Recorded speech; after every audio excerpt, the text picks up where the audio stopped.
और राजा हसन का जनाजा जो है वो आज जलालपुर जटा कब्रिस्तान में पढ़ा दिया गया। गुजरात में जराइम कम नहीं हो रहे, ये बढ़ते जा रहे हैं। तो इसलिए ये इतने अनचक होके मासूम बच्चे का इन्होंने कत्ल किया है। इन बच्चों ने जिन्होंने ये मर्डर किया है उसको उनको सख्त से सख्त सजा देनी चाहिए। तो उसके बाद जो है ना अचानक इन्होंने हमला किया। इनके वहमो गुमान में नहीं था लड़कों के कि ये इनके पास के छुरियां भी हैं, इनके पास कोई डंडे सोटे भी हैं। फौरी जो है ना गिरफ्तार किया जाए और उनके खिलाफ कार्रवाई की जाए।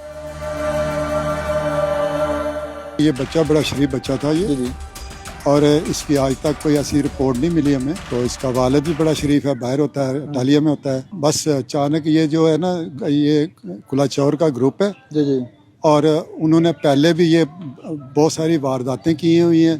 पीछे कुलाचौर के जो लोग हैं ना, जो की लोग हैं वो इनकी सरपरस्ती करते हैं।